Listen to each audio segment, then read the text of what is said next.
Thank you so much. Hari बोल, हरि बोल। और सभी भक्तों को हृदय से धन्यवाद कीर्तन में भाग लेने के लिए। अभी हम लोग मंगलाचरण करते हैं। ओम अज्ञानतिमिरान्धस्य ज्ञानाञ्जनशलाकया चक्षुरुन्मीलितं येन तस्मै श्रीगुरुवे नमः। श्रीचैतन्यमनोभीष्टं स्थापितं येन भूतले स्वयं रूपकदा मह्यं ददाति स्वपदान्तिकं। वन्देऽहं श्रीगुरु श्रीयुतपथकमलं श्रीगुरु वैष्णवांच च श्रीरूपं साग्रजातं सहगण रघुनाथं वितं तं सजीवं स्वादेतं सावधूतं परिजं सहितं कृष्ण चैतन्य देवं श्री राधा कृष्ण पादान सहगण ललिता श्री विशाखा वितांत च। नम ओम विष्णुपादाय कृष्ण पृष्ठाय भूतले श्रीमते भक्ति वेदांत स्वामिन इति नामने। नमस्ते सारस्वती देवे गौरवाणी प्रचारिणे निर्विशेषा शून्यवादी पाश्चात्य देश तारिणे वांछा कल्पतरुभ्यश्च कृपा सिन्धुभ्य एव च पतितानां पावनेभ्यो वैष्णवेभ्यो नमो नमः। नमो महावदान्याय कृष्ण प्रेम पदाय ते कृष्णाय कृष्ण चैतन्य नामने गौरत्विषे नमः। हे कृष्ण करुणा सिंधु दीन बंधु जगतपते गोपेश गोपिका कांत राधा कांत नमस्तुते। तप्त कांचन गौरांगी राधे वृंदावनेश्वरी विषभानुसुते देवी प्रणमामि हरिप्रिये। नीलांचल निवासाय नित्याय परमात्मने बलभद्र सुभद्रायां जगन्नाथाय ते नमः। जय श्री कृष्ण चैतन्य प्रभु नित्यानंद श्री अद्वैत गदाधर श्रीवासादि गौर भक्तवृंद मुखम करोति वाचालम पंगु लंघेगिं यत्कृपा तमहं वंदे श्री गुरु दीनतारिणं परमानंद माधवम श्री चैतन्य ईश्वरं। हरे कृष्ण कृष्ण कृष्ण हरे हरे हरे राम राम राम हरे हरे। श्री श्री मंगलाचरण की जय। शिला प्रभुपाद की जय। हरे कृष्णा। आज के इस भागवतम चर्चा में सभी भक्तों का हार्दिक स्वागत है। सभी भक्तों के चरणों में मेरा सादर धन्यवाद प्रणाम है। राधा गोविंद राधा माधव परम वैष्णव परम गुरु आचार्यों की असीम कृपा से हम सब भक्त लोग मिल करके इस समय भागवतम के ऊपर में चर्चा कर पा रहे हैं। कैंटो 5 के हम लोग 16वें अध्याय में हैं और ये 16 अध्याय शुरू होता है क्या है, स्थानम, स्थान की पूरी इस ब्रह्मांड की स्थिति के बारे में यहाँ पर वर्णन किया गया है। तो खाली हम भौतिक दृष्टि से देखें कि ब्रह्मांड की स्थिति नहीं, उसमें देखना है कि किस दिव्य शक्ति का हाथ है इसके अंदर, भगवान का हाथ है। और जो जो हम डिस्कशन कर रहे हैं वो हम मनुष्य योनि की सोच के बाहर है। तो हम जब मनुष्य की सोच के बाहर है तो इसके पीछे किसका हाथ है इसको याद करना है, उसकी पूजा करना, उनका गुणगान करना, ये मेन उद्देश्य है। तो 15 अध्याय तक हमने अभी कंप्लीट किया, उसको एक बार संक्षेप में दोहराते हैं। और पूरे 15 अध्याय में किसकी वंशावली का वर्णन है? प्रियव्रत। एकदम सिमिलर नोट करके रखेंगे। प्रियव्रत की वंशावली का वर्णन है। प्रथम प्रियव्रत है अध्याय 1 में किस प्रकार भौतिक जगत में वो ब्रह्मा जी के आदेश से गृहस्थ जीवन को धारण करते हैं और किस प्रकार उनकी पत्नी बहिष्मति जो विश्वकर्मा की पुत्री है, 10 पुत्र होते हैं, उसमें से सबसे बड़ा पुत्र है अग्निधि। और वो आगे चल करके उन्हें राज सिंहासन मिलता है। दूसरी पत्नी से 3 है, याद करके उत्तम तामस रेवत, जो कि आगे मनु बने। दूसरे अध्याय इसमें हम लोग भूल जाते हैं, ये याद रखना कि इसमें जो प्रियव्रत महाराज ने अपने चटके के अपने पहिए से उन्होंने 6 द्वीप बनाए थे। ये 7 द्वीप बनाए थे। ये बहुत इंपॉर्टेंट है। ये 7 द्वीप का 7 द्वीप के नाम है, हम लोगों ने पढ़ा, जम्बू, पलक्ष, सालवली, कुश, क्रांच, शाख और पुष्कर। और उस 7 ये जो द्वीप हैं इनके विभाजन होता है। इन 7 का विभाजन किससे होता है? 7 समुद्रों से सागर है जिनका नाम है खारा जल पहला, ईख का जल माने गन्ने का जल, सूरा, इसके बाद घी का, उसके बाद दूध का, उसके बाद मट्ठे का और बाद मीठे पानी का जल। क्यों इसको रिपीट कर रहा है? अभी तक नहीं किया था, इसने रिपीट कर रहा है क्योंकि यही जम्बू द्वीप से स्टार्ट हो रहा है 16 अध्याय का स्थान का। ठीक है, ये सब नोट रखेंगे प्लीज। 7 द्वीप 7 स्रोत। सारे द्वीप जो है वो अलग किसके द्वारा होते हैं? इन 7 समुद्रों के द्वारा अलग होते हैं। और एक एक द्वीप के अंदर में जितने भी वर्ष होते हैं, जैसे जम्बू द्वीप में 2 वर्ष है, इनको किससे डिवाइड होता है, विभाजन इनका पर्वतों से विभाजन होता है। तो ये बहुत इंपॉर्टेंट चीज है। सारे द्वीप अलग अलग डिवाइड होते हैं किसके माध्यम से, समुद्र के माध्यम से, जो कि अलग अलग खारे पानी का जल है, सागर है। और जो एक एक द्वीप के अंदर हमने पढ़ा, याद रखिए खाली जम्बू द्वीप में 9 वर्ष नहीं है, सारे वर्षों में अलग अलग वर्ष होते हैं।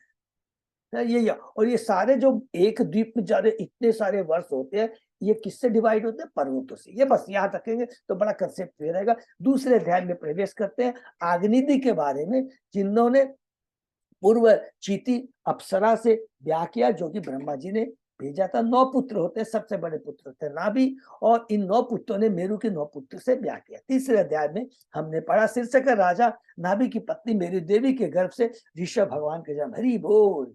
नाभि ने भगवान से प्रार्थना की, आप जैसा पुत्र के लिए। भगवान ने कहा मैं स्वयं ही तुम्हारी पत्नी मेरु देवी के गर्भ से प्रकट हुआ, प्रकट होते हैं। तीसरा अध्याय खत्म होता है। चौथे अध्याय में पता श्री भगवान ऋषभदेव के लक्षण सुखदेव गोस्वामी क्या कहते हैं कि स्वयं भगवान है, दिव्य लक्षण है, और नाभि ने उनको सम्राट के रूप में नियुक्त किया, और स्वयं सब कुछ छोड़कर अपनी पत्नी के संग वो बद्रिकाश्रम चले जाते हैं। और उसके बाद में भगवान ऋषभ ने जयंती से ब्याह किया। जयंती उनकी पत्नी है। 100 पुत्र होते हैं, जिसमें सबसे बड़े पुत्र हैं भरत महाराज, और बाकी हमने डिटेल में बार बार समझा है। 81 पुत्र वो की वैदिक ज्ञान प्राप्त करके योग्य पर निपुण ब्राह्मण बनते हैं, और 9 योगेंद्र बनते हैं, जिनका डिटेल में वर्णन हम 11 कैंटों में सुनेंगे।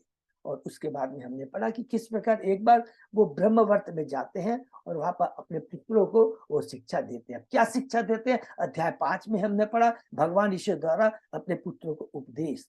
बहुत ही दीप उपदेश है। सबसे पहला इंपॉर्टेंट, बार बार याद करेंगे और रोज याद करेंगे, मनुष्य योनि बड़ी दुर्लभ है। मनुष्य योनि आत्म साक्षात्कार के लिए है, और इसके आत्मसार माने भक्ति के लिए ये एकमात्र महात्माओं की सेवा करने से, उनकी शरण होने से प्राप्त होती है। और जो भक्ति होती है वो सदैव कभी भी रुक नहीं सकती। अहेतु अपहिता, अहेतु माने बीसी कारण, अपहिता कभी रुक नहीं सकती बिना कारण के। और इसमें एक बहुत इंपॉर्टेंट शिक्षा देते हैं कि जो गुरु पिता माता आराध्य अपने आश्रित को ये नहीं बता सकता कि जीवन का लक्ष्य क्या है, वो माता पिता गुरु आराध्य के रहने के योग्य नहीं है। और उसके बाद में हमने पढ़ा किस प्रकार वो सब कुछ छोड़कर अवधूत का जीवन यापन करती हैं। 6वें अध्याय में हमने प्रवेश किया कि भगवान ऋषभदेव का चरित्र। इसमें परीक्षित महाराज एक बहुत इंपॉर्टेंट प्रश्न पूछ करते हैं, क्योंकि ये बार बार जितना बहुत जरूरी है। उन कहते हैं कि उनको ना सारे योग शक्तियां उनको प्राप्त थी, और योग शक्ति फिर उन्होंने उपेक्षा क्यों की, तो उन्होंने कहा हम मन को बस में करने के लिए, जैसे कि ध्यान यम नियम आपत्त, तो मन को जब बस में करते हैं, जब तक भगवान से नहीं जुड़ते भक्ति, ये मन कभी भी धोखा दे सकता है, कभी भी धोखा दे सकता है। इसलिए मन के बारे में इसलिए बोलते हैं। और इसीलिए जब तक कुछ भी आप कर लीजिए, कर्म योग ज्ञान योग ध्यान, तक जब तक भगवान से नहीं जुड़ते, भक्ति से नहीं जुड़ते हैं, हमें गोलोक नहीं मिल सकता है। चाहे जो बड़ा बड़ा ज्ञानी हो, बड़ा ध्यानी हो, कर्मी हो, पुण्य कर्म करने वाला हो, कुछ भी हो। तो ये शिक्षा दे करके उसके बाद में हमने पढ़ा कि किस प्रकार वो दक्षिण दिशा में जाते हैं, और वहां पर एक जंगल की दवाग्नि में अपने अपकट कर देते हैं। और उसके बाद में एक बहुत इंपॉर्टेंट हमने एक चीज पढ़ी, किसके बारे में, जैन धर्म के बारे में, कि उसमें ये बताया गया कि भगवान ऋषभदेव ने जैन धर्म को क्या क्या क्या जैन धर्म का ये प्रारंभ नहीं किया। ये तो एक अरहती नाम के एक राजा थे, उन्होंने माने जनता को बेवकूफ बनाने के लिए ऋषभ भगवान के आचरण को देख करके वो भी कहा कि शरीर को तपस्या देनी चाहिए, यही जीवन का लक्ष्य है, ये करना चाहिए, ये करना चाहिए। नहीं, वो गलत है। अरहत ने अपने मन से किया। 7वें अध्याय में प्रवेश करते हैं राजा भरत के बारे में, किस प्रकार उन्होंने विश्व रूपी कन्या पंचदी में ब्याह किया। 5 पुत्र होते हैं, उसमें सबसे बड़े पुत्र होते हैं सुमति, जिसका हम लोग अंत में 15 अध्याय में वर्णन करेंगे। और उन्होंने 1 करोड़ वर्षों तक उन्होंने इस पृथ्वी पर शासन के, उसके बाद कुलाश्रम चले जाते हैं और भगवान की भक्ति कर कर करके वो भाव के लेवल तक, पद तक पहुंच जाते हैं।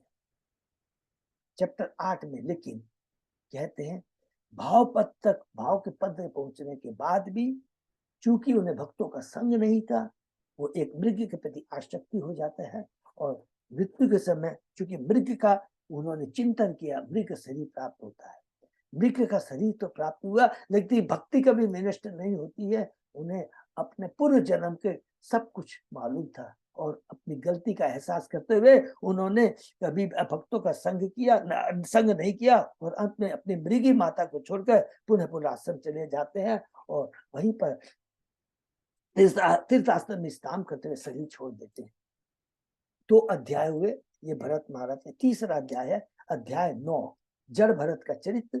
अब ये मृग भरत, पहला महाराज भरत, दूसरा मृग भरत, उन्होंने एक ब्राह्मण के घर में जन्म लेते हैं और उनका आचरण कैसा रहता है, जड़ भरत का एकदम, माने पूरी किसी भौतिक प्रति के प्रति आसक्ति नहीं। यहाँ तक उसके भाई लोग जो कि ऋग्वेद सामवेद यजुर्वेद तक उन्होंने पढ़ लिया था, उनके भरत महाराज के चरित्र को उनको नहीं पहुंच पाए। एक भक्त को एक भक्त ही समझ सकता है और किस प्रकार अंत में उनको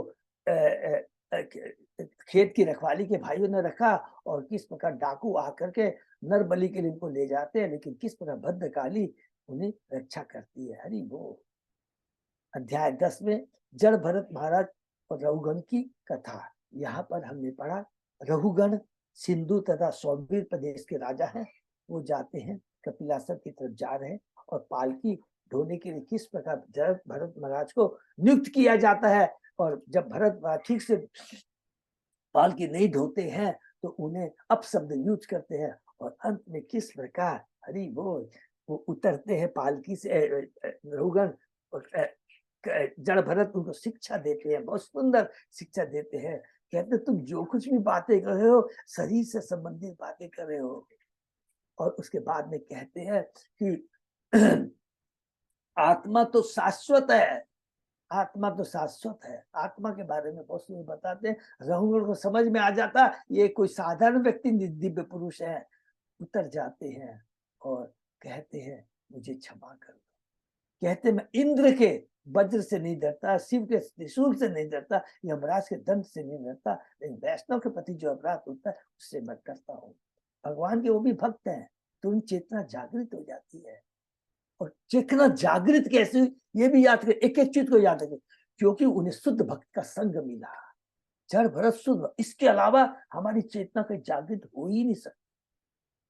कितने सुंदर, कितने ही परोपकारी, कितने ही ज्ञानी, कितने साइंटिस्ट से मिल लीजिए, भौतिकता में फंसते जाएंगे। एकमात्र भगवान का भक्त है जो हमारी चेतना को उजागर करता है, कलुषित चेतना को शुद्ध करता है। यहाँ से शिक्षा मिलती है। अध्याय 11 में हम प्रवेश करते हैं। जड़ भरत द्वारा राजा रघु को शिक्षा और आगे शिक्षा देते हैं। इसमें वो क्या बात कहते हैं कि देखो तुम अपने को बड़ा अनुभवी मानते हो, लेकिन वास्तव में तुम अनुभवी नहीं हो, मूर्ख हो। क्यों मूर्ख हो? तुम अपने को राजा कहते हो, दूसरे को कहते इनको विचारों को कष्ट देते, ये तुम्हारे नौकर दास है, ये तुम्हारा गलत सोच है। ये सारी जो भौतिक पदवी है कि तुम राजा हो, ये हम तुम्हारा नौकर है, तुम्हारे पास बहुत ऐश्वर्य है, ये सब चीज भौतिक है। इसका अंत होता है क्षीणे पुण्य मर्त्य लोकम विशंति। मृत्यु के बाद में इसका, जब हम स्वर्ग लोक में भोग चाहते हैं, जितने ऐश्वर्य हमने परोपकार किए, उसके बाद में धड़ाम से नीचे इस मृत्युलोक में गिरते हैं। इस चीज को याद करते हैं और उसके बाद में बहुत सुंदर बात कहते हैं, वही शिक्षा वो देते हैं। मन के बारे में शिक्षा देते हैं कि मन को भगवान की सेवा में लगाना चाहिए। मन बहुत दुर्लभ होता है, इस मन को गुरु के चरणारविंद में लगा करके भगवान की सेवा से करने से हमारा जीवन धन्य हो जाता है। 12वें अध्याय में और एक शिक्षा देता, शीर्षक यही है, महाराज रघुगण तथा जड़ भरत की आगे वार्ता। इसमें बहुत सुंदर बात कहते हैं, ईश्वर तत्व के बारे में बताते, भूलना नहीं है। ईश्वर के बाद जो कुछ भी है इस ब्रह्मांड में, कोई भी ब्रह्मांड ले, करोड़ों असंख्य ब्रह्मांड ले दिए, भौतिक जगत को ले ली, आध्यात्मिक जगत में ले, जो कुछ भी है वो कृष्ण से संबंधित है। अगर हम कहते हैं ये कृष्ण से संबंधित नहीं है, ये अज्ञानता है। और अगर ये समझ ले सब कुछ कृष्ण का, कृष्ण के बिना कोई चीज का अस्तित्व नहीं है, यही परम ज्ञान है। और इस ज्ञान को प्राप्त करने के बाद एक बहुत इंपॉर्टेंट बात कहते हैं, और कुछ जानने की आवश्यकता नहीं है, कुछ जानने की आवश्यकता नहीं है। और ये ज्ञान प्राप्त कर करके भगवान की भक्ति करना है। कैसे करना है? शुद्ध भक्तों के चरणों की धूलि से स्नान करना है, और इस स्नान करने से सारे हमारे पाप मुक्त हो जाते हैं, भगवान से जुड़ जाते हैं।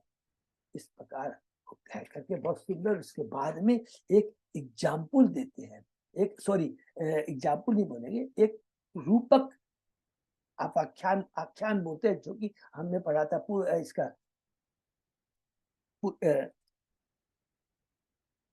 नाम याद भूल गया है, पुरंजन। Thank you Ajay. पुरंजन की जो हमने पढ़ी थी, हमने एक एलिगोरिकल स्थित रूपक जो कर सेम चीज यहाँ पर बताते हैं कि एक व्यापारी है, अध्याय 13 है, उसमें कहता है राजा जड़ भरत की कथा है। कहते हैं कि एक राजा, एक व्यापारी है, एक व्यापारी एक मनुष्य जंगल में प्रवेश करता है। जैसे बंगल में प्रवेश करता है, 6 लुटेरे, ये 6 इंद्रिया, सियार, भेड़िया और सिंह, पत्नी, संतान और मित्र उसे उसकी संपत्ति को जबरदस्ती छीन लेते हैं। और उसके बाद में मच्छर है जो ईर्ष्यालु व्यक्ति है, झिंगूर है जो पीठे से चक्कू मारते हैं। और इस प्रकार के कहते हैं कि इस प्रकार का मनुष्य की ये दशा होती है। और पूरा अंत में बहुत अलग अलग स्पेशली बताया, स्पेशली इसके अंदर में बताया है, ये हमें याद रखना है कि सबसे बड़ा पतन होता है जब मनुष्य या स्त्री या पत्नी एक दूसरे के प्रति आसक्त होते हैं। वास्तव में बहुत दिव्य बात, इसमें बहुत सूक्ष्म बातें बताए। सबसे बड़ा पतन पूरे भागवतम यही कहा है, अवैध संग एक ये भी है, और अनियमित संग, अनियमित, दोनों को यहाँ पर किया गया। केवल हमें उद्देश्य है कृष्ण जीवन का, कृष्ण में संतान को देना। बहुत इंपॉर्टेंट बात है, क्योंकि ये ऐसी चीज है जिससे आदमी भौतिकता में उजाड़ फंसता जाता है। और इससे दूर होने के लिए एकमात्र उपाय है भक्तों का संग, भगवान की भक्ति, हरि नाम का संकीर्तन।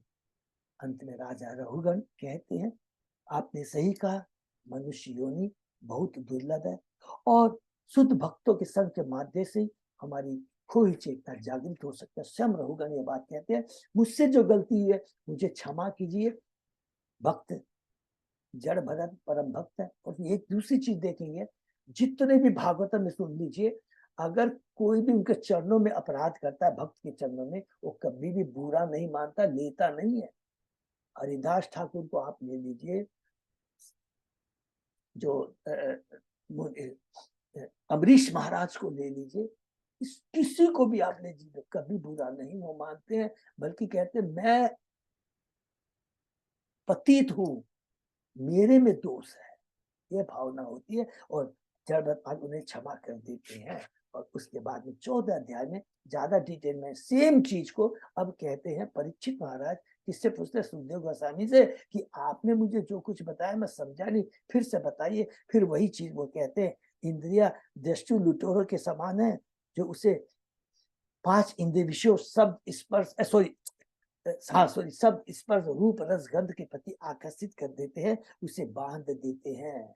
और जो भेड़िया सिगाल है, कुटुंबी जन है, जो जबरदस्ती उसकी संपत्तियों को छीन लेते हैं। और उसके बाद में कहते हैं, जो धनी व्यक्ति है, अगर भगवान से नहीं जुड़ा हुआ है तो उसका धन का दुरुपयोग करता है, तो उसे नीच योनि में जाना पड़ता है। उसी प्रकार जो कष्ट में है, लेकिन अपने कष्ट को दूर करने के लिए भक्तों का संग करता है, गलत रास्ता अपनाता पड़ता है, उसको भी गलत योनि में जाना पड़ता है। चाहे सुख हो या दुख हो, या धनी हो या गरीब हो, अगर उनको अपना कल्याण करना है तो एकमात्र शुद्ध भक्तों का संग करना है। यही बात यहाँ पर इस 14 अध्याय में रिपीट करते हैं सुखदेव गोस्वामी जी परीक्षित महाराज को। और यहाँ पर समाप्त होता है ये भरत महाराज की वंशावली के बारे में। और अंत में 15 अध्याय में केवल समरी के जो कहते हैं, जो हमने पढ़ा था, प्रियव्रत के जो सबसे बड़े जो सॉरी वंशावली में जो भरत थे, भरत के बाद में भरत के जो सबसे बड़े पुत्र है सुमति है, उनके वंश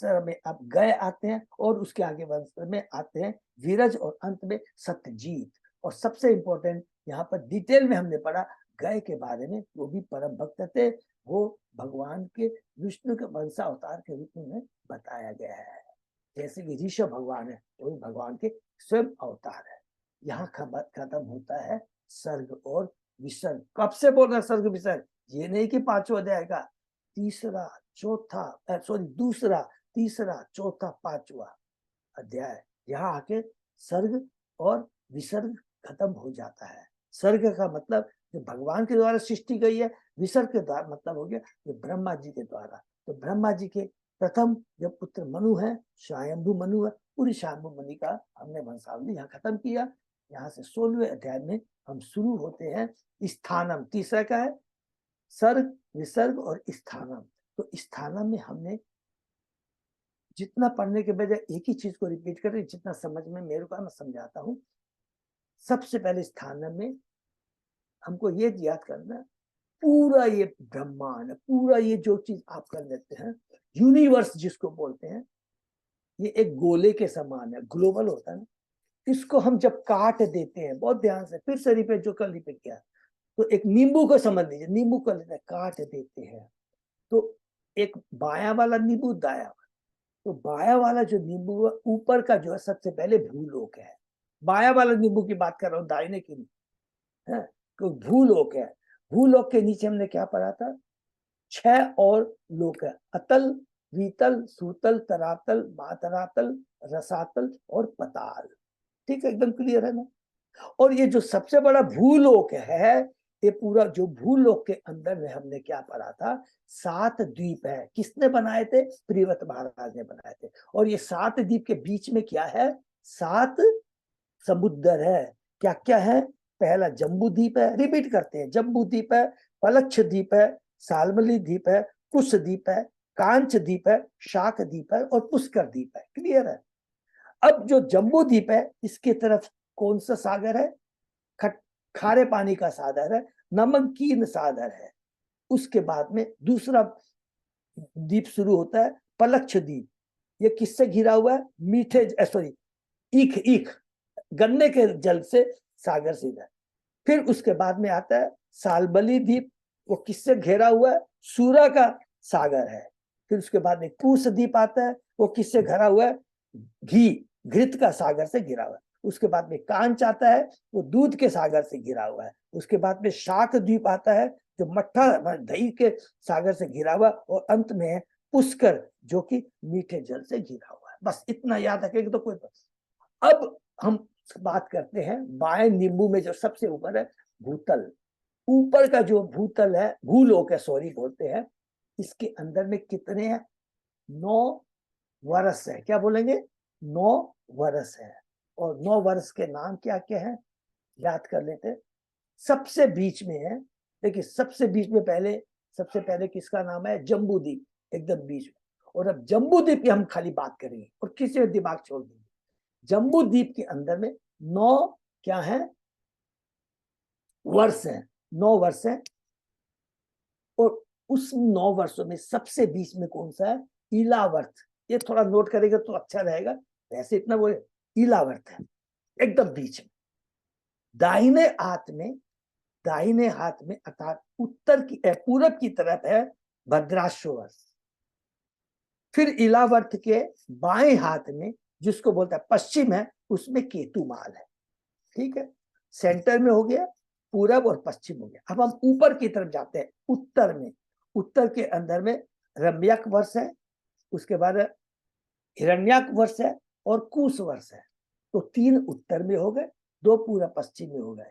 अब हम आते हैं नीचे दक्षिण की तरफ। दक्षिण में क्या है? हरि वर्ष है, किम पुरुष वर्ष है और भारत वर्ष है।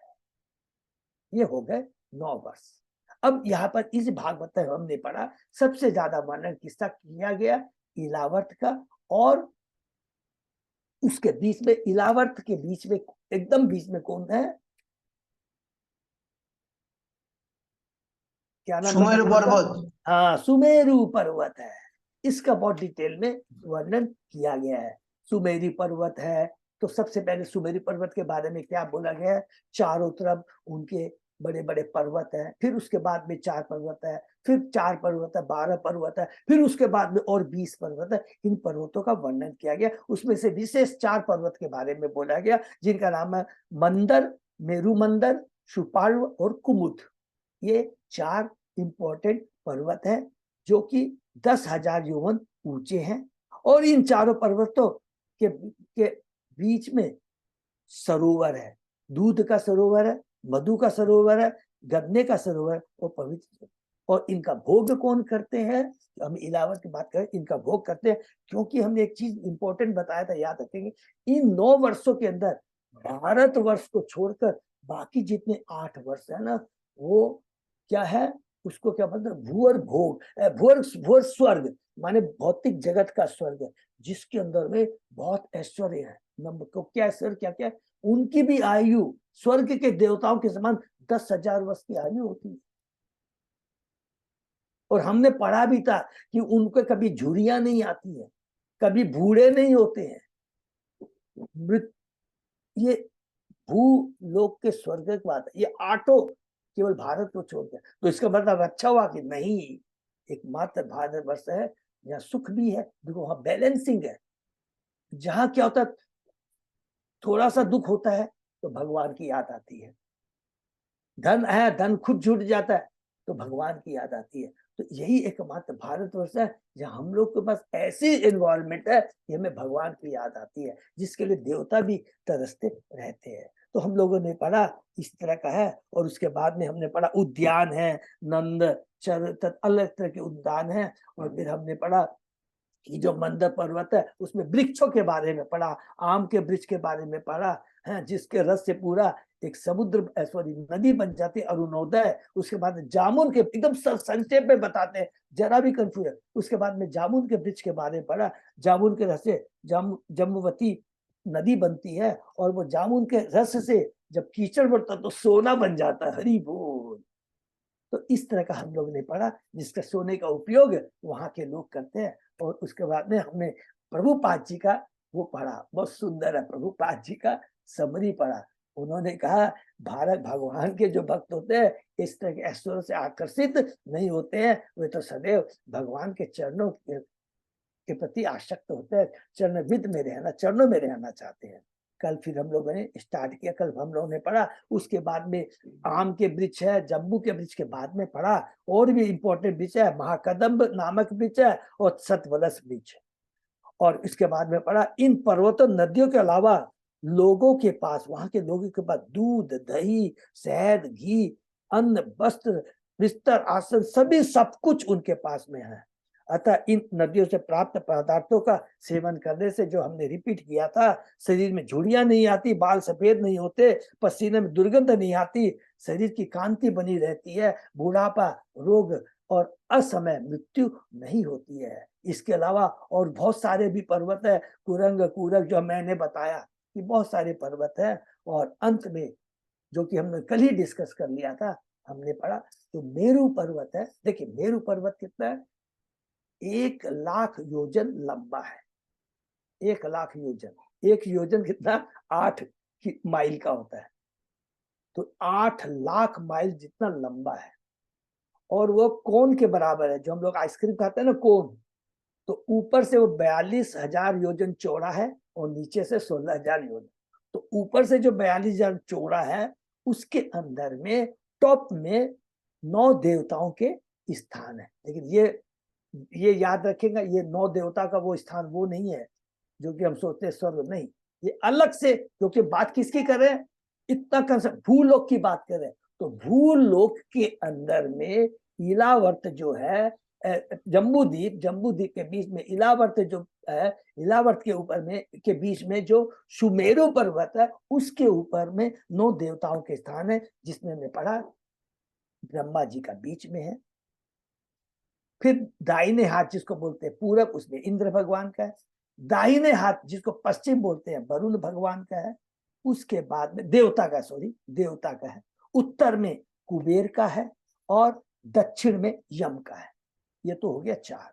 उस 5 हो गया, ब्रह्मा जी का बीच में लेके, फिर 4 और है। उत्तर पूर्व में, नॉर्थ ईस्ट में वायु देवता, उसके बाद में साउथ ईस्ट के अंदर में शिव भगवान है, शिव देवता, और उसके बाद में नॉर्थ वेस्ट में है निरति देवता, और साउथ वेस्ट में अग्नि देवता। इतना बताया, ये अध्याय खत्म हो जाता है। आज हम लोग 17 अध्याय शुरू करेंगे। तो पूरा जम्बू द्वीप का मोटा मोटी हम लोगों ने समझा, लेकिन डिटेल में किसका वर्णन हुआ, सॉरी, पूरा जम्बू द्वीप का डिटेल में वर्णन इलावर्त, और इलावर्त के अंदर में सुमेरु पर्वत है इसका किया। उसके बाद में और अलग अलग जो 9 वर्ष है जिसका हमने डिस्कशन किया, संक्षेप में खाली बता ले, याद है कि प्रत्येक द्वीप में इसी तरह अलग अलग वर्ष है। जैसे कि जम्बू द्वीप में कितने वर्ष है, 9 वर्ष है, ये याद रखें। ठीक है, हम अब 10 से आज 17 अध्याय शुरू करेंगे। ओम नमो भगवते वासुदेवाय, ओम नमो भगवते वासुदेवाय, ओम नमो भगवते वासुदेवाय। नारायण नमस्कृत नरम चैव नरोत्तमं देवी सरस्वती व्यासं ततो जयम उदीरे। नष्प्रायेषु अभद्रेषु नित्यं भागवत सेवया भगवती उत्तम श्लोके भक्ति भवति नैष्ठिकी। कृष्णाय वासुदेवाय देवकी नंदनाय च नंद गोप कुमाराय गोविंदाय नमो नमः। आराधयो भगवान ब्रजेश तनय ततदाम वृंदावनम रमया काचिदुपासना व्रजवधु वर्गेण्य कल्पिता। श्रीमद्भागवतम प्रमाणम अम्लम प्रेमा पुमर्थो महान। श्री चैतन्य महाप्रभो मतमिदं तत् आदरो न पर। हरे कृष्ण कृष्ण कृष्ण हरे हरे, हरे राम राम राम हरे हरे। कैंटो 5 अध्याय 17 शीर्षक है गंगा अवतरण। हरि बोल। इसके अंदर में हम गंगा के बारे में डिस्कस करेंगे। तो संक्षेप में मैंने जो भी थोड़ा सा समझाया पढ़ा है उसमें खाली संक्षेप, फिर आगे पढ़ेंगे। इसके अंदर में गंगा सबको मालूम है, कैसे निकली सबको मालूम है। सबसे इंपॉर्टेंट चीज है वो याद करेंगे। वामन भगवान ने बलि महाराज से 3 पग भूमि मांगी थी। पहली भूमि में तो पूरा ब्रह्मांड को माप लिया। जब दूसरा पग चाहना तो ब्रह्मांड में जगह नहीं, तो उनका अंगूठा छेद करके कहा गिर गया, वो छेद करके ब्रह्मांड के बाहर, ब्रह्मांड के जस्ट बाहर क्या है, कारण सागर। उस कारण सागर का जो जल है, क्योंकि भगवान के अंगूठे को टच किया, पवन पवित्र बन गया, वो नीचे आता है। माने अब भौतिक ब्रह्मांड में घूम रहा है, बहुत ध्यान से। उसके बाद में भौतिक ब्रह्मांड में सबसे पहला लोक कौन सा आता है, ध्रुव लोक। ध्रुव लोक को टच करता है, फिर ध्रुव लोक को टच करते उसके बाद सप्तर्षियों का लोक है, 7 ऋषियों का लोक है, उसको टच करते हुए उसके बाद में आता है चंद्रमा, माने मून के ऊपर आता है, और फिर चंद्रमा से सीधा गिरता है मेरू पर्वत के ऊपर। और मेरू पर्वत से जब वो निकल जाता है तो 4 भागों में ये गंगा बट जाती है। बाएं हाथ में यदि पूर्व में होती है, इसका नाम हो जाता है सीता। पश्चिम में इसका नाम हो जाता है चक्षसु। उत्तर में इसका नाम हो जाता है भद्रा, और दक्षिण में इसका नाम हो जाता है अलकनंदा। और ये 4 भागों में विभक्त हुए फिर कहाँ गिरती है, क्योंकि देवताओं तो नेचुरल, आपने पढ़ा मेरू पर्वत पर गिरे, माने वहां पर 9 देवताओं के स्थान है, एकदम क्लियर है। उनको टच करती हुई फिर सीधा नीचे ये 9 वर्ष है उनके ऊपर में आती है, और फिर अलग अलग करते हुए हिमालय से होती जो पड़ा है हम लोग। क्योंकि एक चीज हमने बोला नहीं कि जो 9 वर्ष है, 9 वर्ष में जो भारत वर्ष है, तो हमने कहा था हर वर्ष में को विभाजन किससे होता है, पर्वत से होता है। ये बहुत इंपॉर्टेंट याद रखेंगे। तो वो 9 वर्ष में जो भारत का जो विभाजन होता है, भारत, वो हिमालय पर्वत से होता है। तो हिमालय पर्वत को टच करते हुए भारत देश में पहुंचती हुई, हरिद्वार में पहुंचती हुई, सबको मालूम है ये सुंदर गंगा का फ्लो है। ठीक है, कारण समुद्र से निकली, ध्रुव लोक, ध्रुव लोक से सप्तर्षि लोक, उसके बाद चंद्र लोक, उसके बाद में कहा पड़ती है मेरू पर्वत के ऊपर पड़ती है। मेरू पर्वत से 4 भागों में विभाजन हो जाती है, इसके 4 नाम हो जाते हैं। उसके बाद में देवताओं के माने जगह को करती हुई 9 वर्षों में गिरती है, और उसमें भारत वर्ष भी एक है। हरे कृष्ण। तो अब आगे हम लोग शुरू करते हैं। गंगा अवतरण, इस अध्याय में गंगा नदी की उत्पत्ति तथा इसके इलावर्त वर्ष में और इसके चारों ओर बहने का वर्णन किया गया। इसमें श्री भगवान के चतुर्भुज रूप के अंश संकर्षण के प्रति की गई शिव की वंदना भी है। एक बार भगवान विष्णु बलि महाराज के पास पहुंचे तो यज्ञ में तल्लीन थे। भगवान उनके समक्ष त्रिविक्रम अथवा वामन के रूप में प्रकट हुए। अर्थात वामन भगवान को क्या बोला जाता है, त्रिविक्रम भी इनका नाम है, याद रखिएगा, नोट कर लेंगे।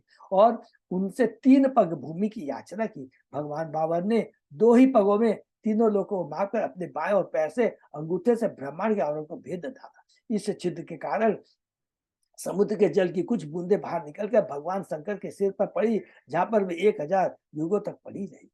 यही बूंदे पवित्र गंगा नदी है। यह पहले स्वर्ग लोक में बहती है, जो भगवान विष्णु के चरण तल में स्थित है। गंगा नदी भागीरथी तथा जाह्नवी नामों से भी विख्यात है। यह ध्रुव लोक तथा सप्तर्षि लोकों में सब पहला लोक ध्रुव लोक तथा सप्तर्षि लोकों को पवित्र करने वाली है, क्योंकि ध्रुव तथा सप्तर्षि एकमात्र विलासा भगवान के चरण कमलों की सेवा करना है। भगवान विष्णु के चरण कमलों से निर्गत गंगा नदी स्वर्ग लोगों को, विशेष रूप से चंद्र लोक में चंद्रमा को आप्लावित करती हुई मेरु पर्वत के ऊपर बसी ब्रह्मपुरी से होकर आगे बहती है। यहाँ पर यह 4 धाराओं सीता, अलकनंदा, चतुर्थ भद्रा में विभाजित होकर लवन सागर की ओर बहती है। इनमें से लवन सागर की ओर बहती है क्योंकि सबको मालूम है पहला हमारा कौन सा है, जम्बू द्वीप है। जम्बू द्वीप किससे घिरा हुआ है, लवन सागर से घिरा हुआ है। एक एक चीज कदम कंसेप्ट क्लियर रहेगी। हमने डिस्कस किया 7 द्वीप 7 सागरों से घिरे हुए हैं, सबको याद है।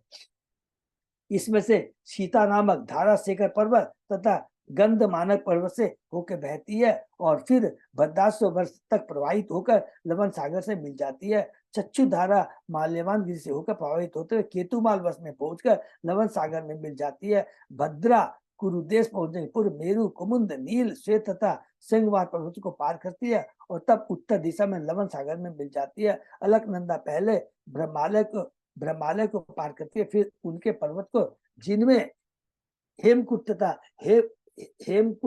हिमकुट भी सम्मिलित है, लांग करके भारतवर्ष में पहुंचती है। हरि बोल।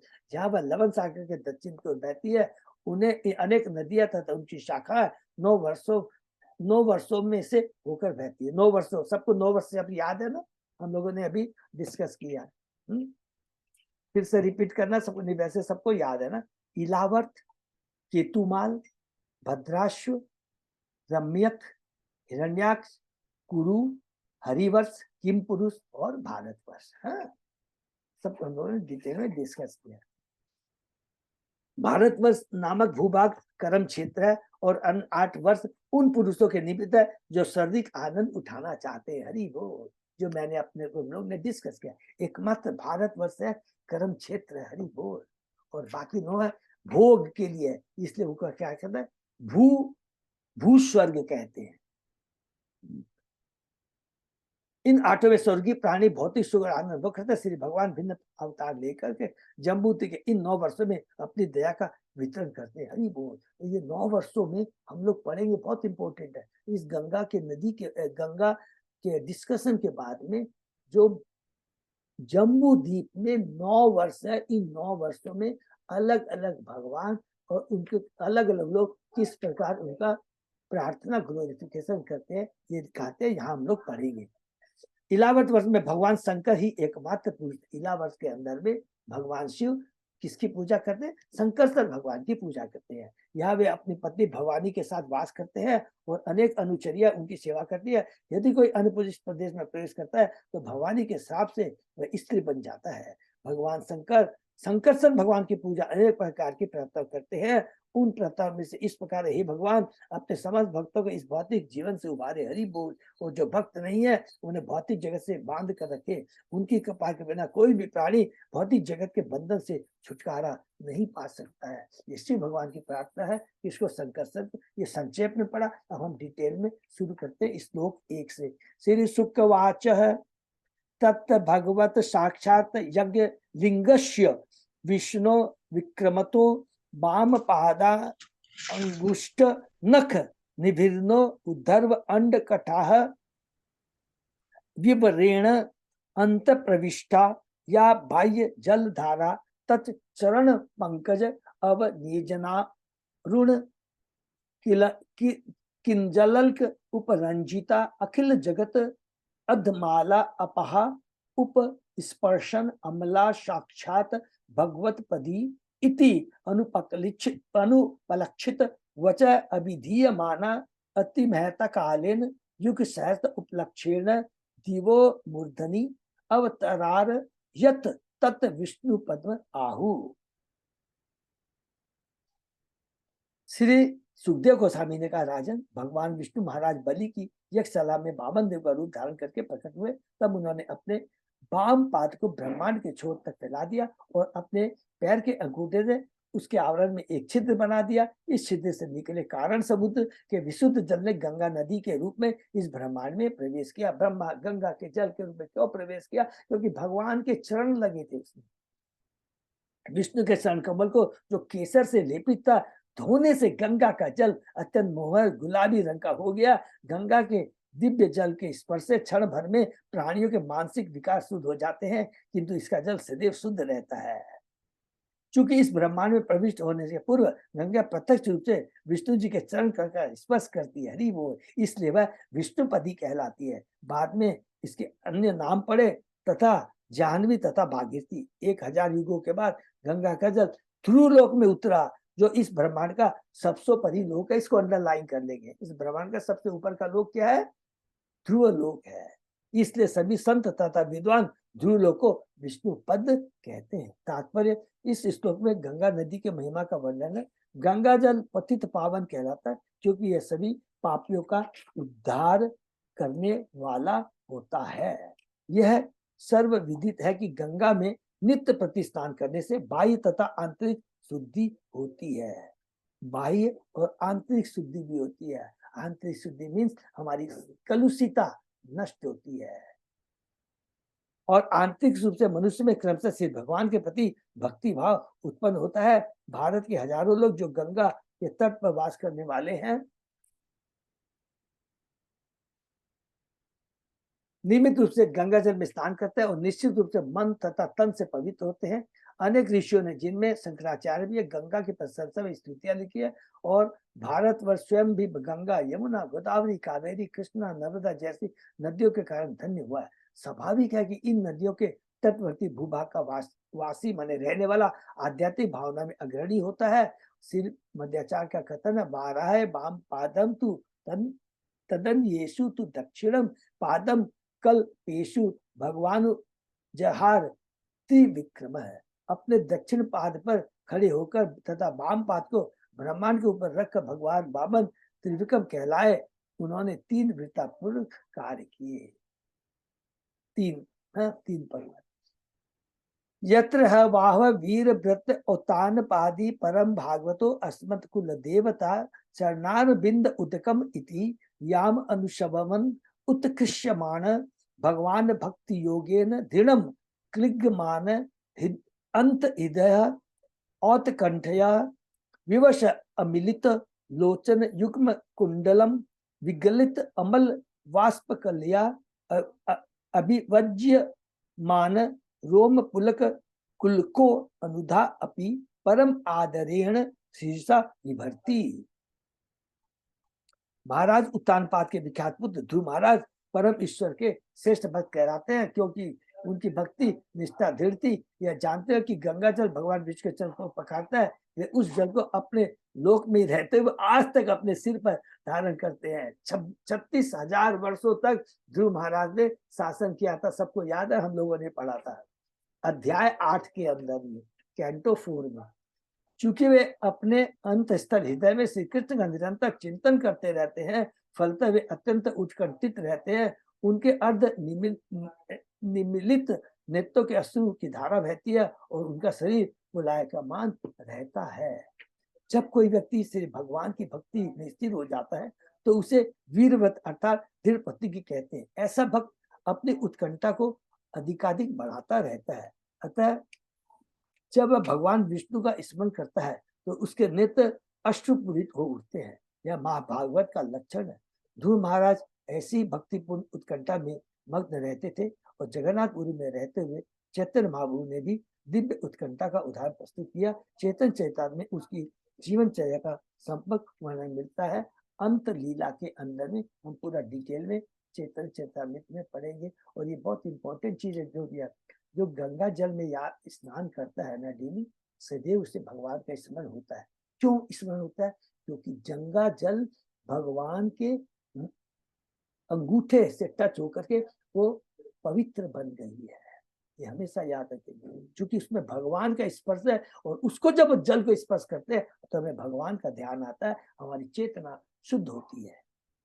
ततः सप्त ऋषय तत् प्रभाव अभिज्ञा याम ननु तपस्या आत्यंतिकी सिद्धि एतावती भगवती सर्व आत्मनि वासुदेवे अनुपरत भक्ति योग लाभेन एवे उपेक्षित अन्य अर्थ आत्मगतयो मुक्तिम इव आगताम मुमुक्षुवः इव स बहुमानम अद्यापि जटाजूते उद्वहन्ति। ध्रुवलोक के नीचे सप्तर्षियों मरीचि वशिष्ठ अत्रि आदि सप्तऋषि का वास है। गंगा जल के प्रभाव से परिचित होने के कारण वे आज भी अपने सिर की जटाओं पर उसे धारण करते हैं। अंततः वे इस निष्कर्ष पर पहुंचे कि यही परम धन हरि बोल समस्त तपस्याओं की सिद्धि तथा दिव्य जीवन बिताने का सर्वश्रेष्ठ साधन है। श्री भगवान की निरंतर भक्ति प्राप्त होने के कारण उन्होंने धर्म अर्थ काम मोक्ष जैसे समस्त साधनों का परित्याग कर दिया। जिस प्रकार ज्ञानी जन यह सोचते हैं कि भगवान में तथ्य होना ही परम सत्य है, उसी पर सप्तऋषि भी भक्ति को जीवन की परम सिद्धि मानते हैं। और यही वास्तव में परम सिद्धि है, भगवान की भक्ति, भगवान के चरणों का आश्रय लेना। अध्यात्मवादियों की दो श्रेणियां, निर्विशेषवादी तथा भक्त। निर्विशेषवादी जीवन के आध्यात्मिक रूपों को स्वीकार नहीं करते, वे सिर्फ भगवान के बाह्य रूप ब्रह्म ज्योति में तदाकार होना चाहते हैं, किंतु भक्तजन सिर्फ भगवान की दिव्य कार्यकलापों में सम्मिलित होने के लिए इच्छुक रहते हैं। उद्धर्व लोकों में सबसे ऊपर ध्रुवलोक है, और इसके नीचे महर्षियों द्वारा पहले मरीचि, फिर वशिष्ठ और अत्रि आदि अतिरिक्त 7 ग्रह हैं। ये सभी ऋषि भक्ति को जीवन की परम सिद्धि मानते हैं। फलतः ये गंगा जल को अपने सिर पर धारण करते हैं। इस श्लोक से यह सिद्ध होता है कि जिसने विशुद्ध भक्ति के पद को प्राप्त कर लिया है, उसके लिए सभी कुछ, यहाँ तक कि तथाकथित मुक्ति कैवल्य भी तुच्छ है। कैवल्य माने वो मुक्ति जो ब्रह्म ज्योति ज्ञानी प्राप्त करते हैं, जिसको प्रबोधानंद सरस्वती ने कहा था कि मुक्ति को प्राप्त करना ये क्या है, नरक के समान है। स्वर्ग को प्राप्त करना, स्वर्ग में जाने की इच्छा, वो क्या बताया था उन्होंने, ये एक वो है मृग तृष्णा, माने माया, मृग तृष्णा।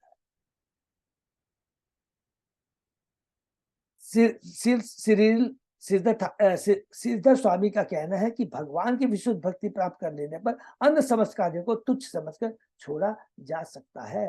प्रबोधानंद स्वामी हरि बोल इस कथन की पुष्टि इस प्रकार करते हैं, केवल्यम नरकायते त्रिदशपुर आकाश पुष्पायते दुर्दांतेन्द्रिय काल सर्प पटली प्रोत्खाट दंष्टायते विश्व पूर्ण सुखायते विधि महेंद्रा दिश्च कितायते यत कारुण्य कटाक्ष वैभवतांतम गौरम एव स्तुमा।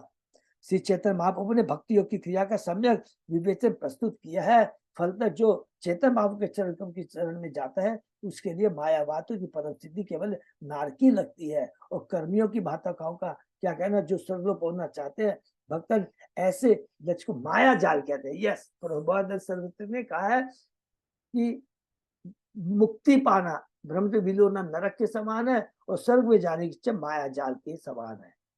योगी भी अपनी इंद्रियों को वश में करने का प्रबल करते हैं, किंतु भक्ति की अवस्था को प्राप्त हुए बिना उन्हें भी सफलता नहीं पड़ती। योगी भी अपनी, ये हमने कभी किसमें पढ़ा है, अभी हम लोगों ने इसको पढ़ा है 11वें अध्याय के अंदर में, क्या सॉरी, हम लोगों ने इसमें पढ़ा है जो कि 6वें अध्याय में भी हमने पढ़ा ना, कि कहते हैं क्या पूछते हैं परीक्षित महाराज, क्या पूछते हैं, अरे जिन्होंने योग सिद्धि प्राप्त कर रखी है उसकी आपने उपेक्षा क्यों की? तब उन्होंने बताया, यहाँ पर बताया है कि योगी भी अपने इंद्रियों को बस में मन करने का प्रयास करता है। मन के बारे में उसने बताया 6वें अध्याय में, वो चेष्टा करते लेकिन कर नहीं पाते हैं जब तक मन को भक्ति में नहीं लगाया जाता।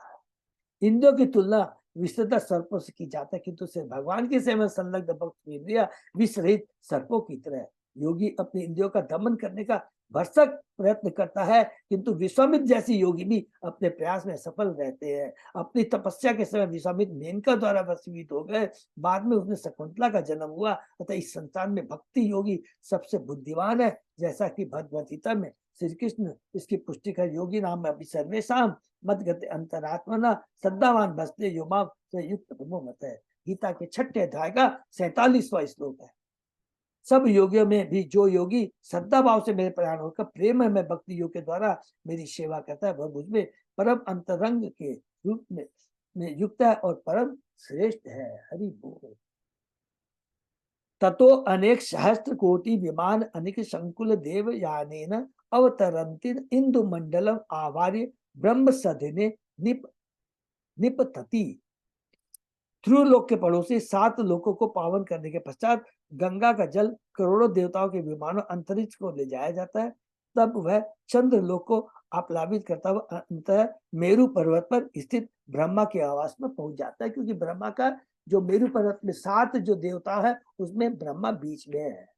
हमें इसमें रखना होगा कि गंगा नदी ब्रह्मांड के बाह्य आवरण से भी परे कारण समुद्र से निकली है। भगवान वामन द्वारा बनाए गए छिद्र के कारण समुद्र का जल स्रावित होकर पहले ध्रुवलोक में पहुंचता है, फिर उसके नीचे के 7 लोक में पहुंचता है, फिर असंख्य स्वर्गीय विमानों के द्वारा चंद्रमा तक पहुंचता है और तब यह मेरु पर्वत की चोटी पर गिरता है। इस प्रकार गंगा का जल अंत में अधोलोक तथा हिमालयन श्रृंगों में पहुंचता है, जहां से बहकर हरिद्वार पहुंचता है, फिर भारत के समूचे मैदानी भाग को पवित्र बनता है। इस श्लोक में यह बताया गया है कि गंगा का जल ब्रह्मांड के ऊपर के विभिन्न लोकों तक किस प्रकार पहुंचता है। यही जल नैसर्गिक विमानों द्वारा ऋषि लोकों से अन्य लोकों तक पहुंचता है। सप्तर्षि ऋषि हैं, आज के तथाकथित समुन्नत वैज्ञानिक उच्चतर लोकों में पहुंचने का प्रयास कर रहे हैं, किंतु उन्हें इसका अनुभव हो रहा है कि पृथ्वी पर ऊर्जा का अभाव हो रहा है। यदि वे सचमुच समर्थ वैज्ञानिक होते तो वे स्वयं विमानों के द्वारा अन्य लोकों की आज्ञा की यात्रा करते एक्चुअली, किंतु ऐसा कर पाने में समर्थक उन्होंने अब चंद्रमाओं की यात्रा बंद कर दिया। अब वे अन्य ग्रहों में जाने का प्रयत्न कर रहे, किंतु उन्हें सफलता नहीं मिल पा रही और न मिल पाएगी। चतुर्धा विद्यमान चतुर्भि नाम भी चतुर्दिशम अभिस्पंदन्ति नद नदी पतिमोएव अभी निविशति सीता अलकंदा चक्षुभद्रा इति। मेरु पर्वत की चोटी पर गंगा नदी 4 धाराओं में विभक्त हो जाती है और प्रत्येक धारा अलग अलग दिशाओं की ओर है, पूर्व, पश्चिम, उत्तर तथा दक्षिण वेग में प्रवाहित। ये धाराएं सीता किसकी तरफ है? पूरब की तरफ है। अलंकंदा ये कब है? दक्षिण की तरफ। चक्षु ये पश्चिम की तरफ है तथा भद्रा उत्तर की तरफ है, नाम से प्रसिद्ध है। और ये सब सागर की ओर बहती है और सागर की ओर बहती है। सीता तु ब्रह्म सदनाथ केसरांचल आदि गिरि शिखरेभ्य अद अद प्रश्वंती गंधमादन मूर्धशु पतित्वा अंतरेण भद्राश्वर्ष प्राच्याम दिशि क्षार समुद्रम अभी प्रविशति। गंगा नदी की सीता नामक धारा मेरु पर्वत की चोटी पर स्थित ब्रह्मपुरी से होकर बहती हुई पार्श्ववर्ती केसरांचल पर्वतों के सिंगारों पर गिरती है। यह पर्वत मेरु पर्वत के चारों अंतु गुच्छ जैसे है। केसरांचल पर्वतों से चलकर गंगा नदी गंधमादन की चोटी पर गिरती है और वहां से भद्राश्वर की भूमि में बहती है। अंत में वह लवण सागर में पहुंच जाती है। एवं ये सब बता रहे ज्योग्राफिकल इसका है। एवं माल्यवत शिखरात निष्पतंती तत अनुपत वेगा केतुमालम अभी चक्षु प्रतीच्याम दिशि सरित पतिम प्रविशति। गंगा नदी की चक्षु नामक धारा माल्यवान पर्वत की ओर गिरती है और वहां से तत्वात के रूप में गिरकर केतुमाल वर्ष में प्रवेश करती है। देखिए सबको याद है ना, वो थोड़ा यदि याद रखोगे, इलावर्स के दाहिने में हम लोगों ने भद्राश्व माने पूर्व की तरफ और बाएं की तरफ केतुमाल पश्चिम की तरफ हमने डिस्कस किया था। अविच्छिन्न रूप से केतुमाल वर्ष में बहकर गंगा नदी पश्चिम की ओर लवण सागर तक पहुंच जाती है। ये केतुमाल का हम जब पढ़ेंगे ना कि लक्ष्मी जी कितना सुंदर वर्णन करते, रोंगटे खड़े हो जाएंगे, रोंगटे खड़े हो जाएंगे। कहते स्त्रियां पति की इच्छा करती है। अरे वास्तविक ये पति हमारी क्या रक्षा कर सकते हैं? वास्तविक पति तो आप हैं। वो सुंदर बोलती है।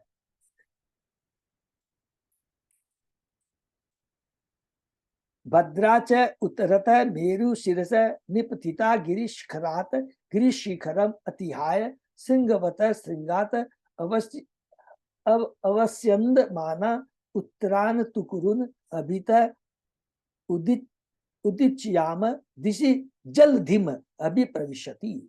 गंगा की भद्रा नामक धारा मेरु पर्वत की उत्तरी दिशा में होकर बहती है। इसका जल क्रमशः कुमुद नील श्वेत सिंहवान पर्वत की चोटी पर गिरता है और कि वह कुरु प्रदेश में बहती उत्तर में लवण सागर में मिल जाती है। हरे कृष्णा। हम लोग यहीं पर विराम देते हैं, उसके बाद हम लोग नेक्स्ट क्लास में शुरू करें।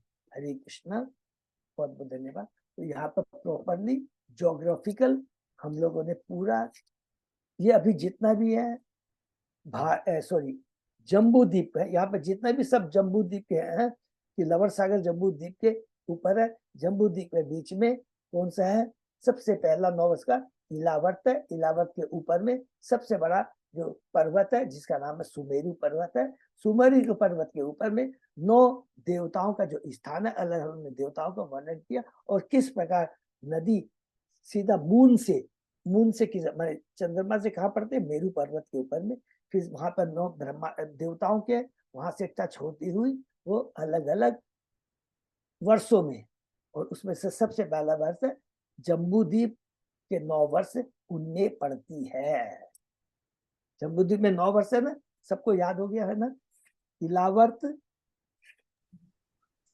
दाहिने हाथ में भद्राश्व, बाएं हाथ में केतुमाल, ऊपर में उत्तर साइड में रम्यक हिरण्यक कुशु, नीचे दक्षिण साइड में हरिवर्ष किंपुरुष और भारतवर्ष।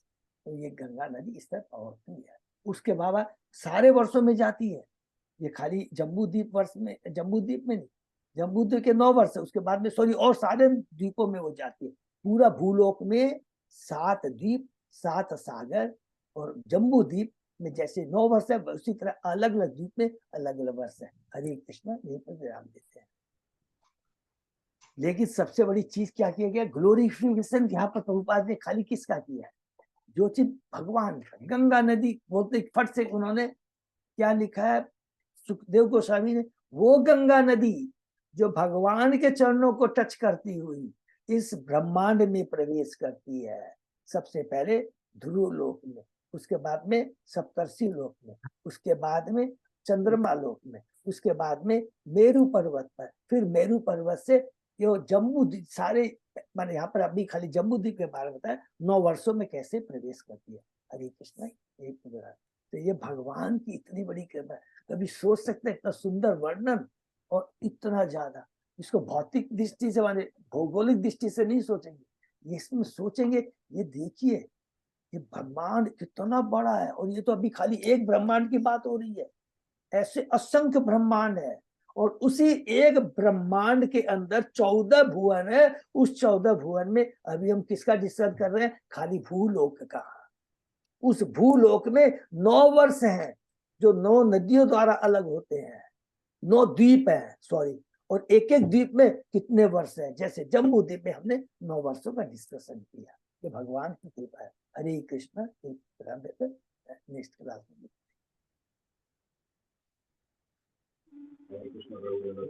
धन्यवाद। अजय पौधा प्रभु। हरे कृष्ण प्रभु जी, दंडवत प्रणाम। दंडवत प्रणाम माता जी। कोई अनाउंसमेंट है प्रभु?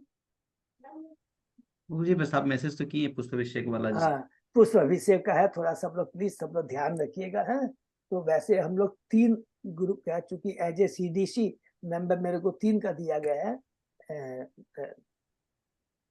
हावड़ा जगन्नाथ ग्रुप और क्या गौरांग ग्रुप। तो सबको हमने मैसेज कर दिया है। ठीक है। हरे कृष्णा। और हमारा ये जो मैराथन है बुक दर्शन बहुत जल्दी खत्म होने वाला, सबको याद है ना? 15 तारीख लास्ट है। अगर और कोई करना चाहता तो आ सकता है आगे। हरे कृष्ण। हरे कृष्ण। श्री भक्त फिर यही विराम देते हैं प्रभु जी। हाँ वो यही विराम देते हैं। और नेक्स्ट थोड़ा सा फिर मैं नेक्स्ट अनाउंस कर देंगे, क्योंकि मंडे को थोड़ा मैं बाहर जा रहा हूँ हम्म, ट्रीटमेंट के लिए, तो जैसा होगा तो मैसेज में आ जाएगा। ठीक है। अरे बस सब भक्त लोग कृपा कीजिएगा, आशीर्वाद कीजिएगा। हरे कृष्ण। बोलिए हरे कृष्ण। से भक्तों का बहुत बहुत धन्यवाद। फिर आज से नहीं विराम करते हैं, फिर नेक्स्ट क्लास के लिए हम लोग अलग से अनाउंस करेंगे।